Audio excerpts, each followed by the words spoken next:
While technology enhances teaching in a variety of ways, the truly transformative experience of digital learning occurs when teachers combine technology with project-based instruction. No school has made a greater commitment to project-based learning or had greater success than Manor New Tech High. Project-based learning is a pedagogical shift in delivery of instruction.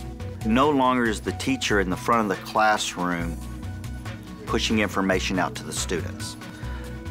What happens now is the teacher designs and creates projects using the state standards, and most of our classes are integrated. So all of our humanities, social studies, and language arts are team taught. If they're team taught class, we take the standards in English language arts, the standards in social studies, they put them together to create a project based upon our scope and sequence in the district. When you see the depth of the projects, you really see there is learning going on to a level that's equivalent to AP. Oftentimes we wish our name wasn't Manor New Technology. Technology wasn't in the name, because that gives a misconception that because of the technology, that's why we're successful.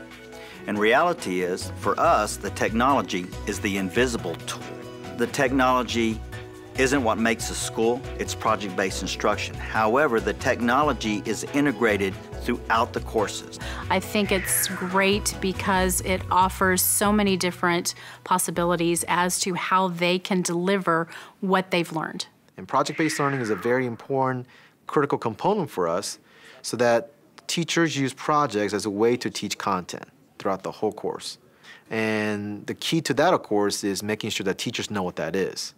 And so we do have a very rigorous 4-day training institute that we are now cycling our teachers through so that they understand what that is, and then when they come back into the classroom, they are practicing those particular skills.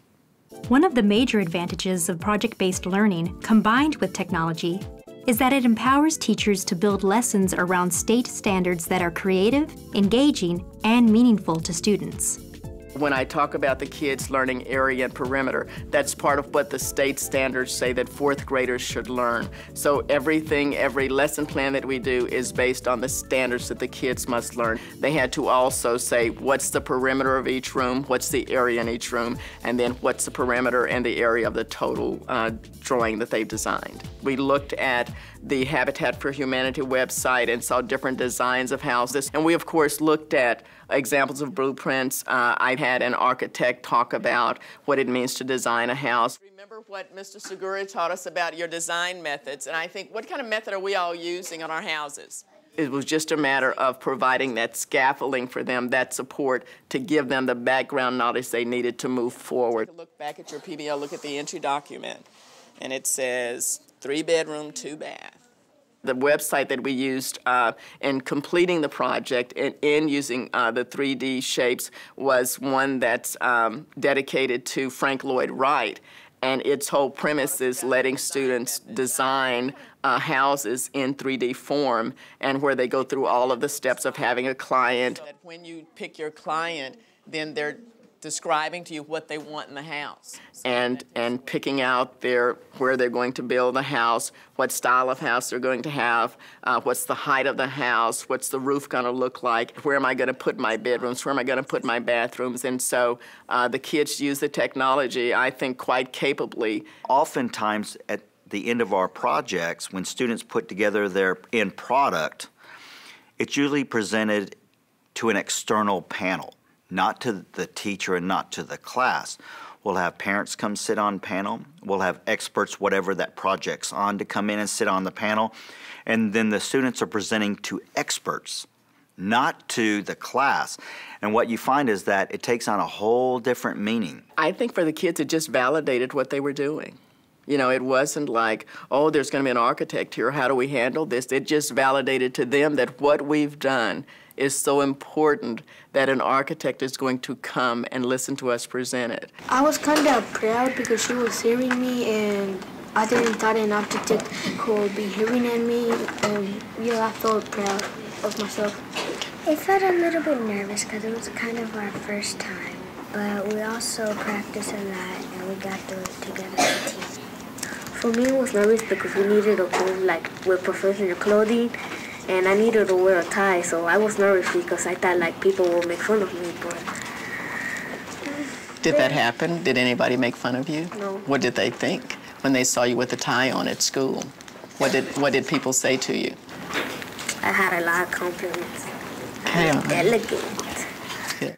Collaboration is one of our learning outcomes, and they always have to work in collaboration. Our students work always in groups of 2 to 3, 3 to 4, and in that group, when they come together, they draw up a contract, what their roles are within that group. And they hold themselves accountable to that group, because you can be fired from the group, just like in a professional model. And one of the things with having group members, when you wake up in the morning and you might not feel like going to school, you have that obligation to group members. You're like, I have to go to school because I can't just leave my group out there. So it gives you motivation to come, and then while you're here, you're having fun because you're on computers, you're building things. And while you're doing that, you're actually learning something. This school has a 0% dropout rate. These kids want to come to school. The school administrators and teachers hold them accountable for coming to school, but their peers hold them accountable. They work on projects together. If somebody's not there, their peers call them and say, hey, why aren't you here? You know, if you ask a high school dropout why he or she stopped coming to school, you overwhelmingly hear things like, well, nobody knew if I was there anyway. Nobody cared if I came to school. So these kids, knowing that somebody cares if they're there or not, they come to school every day.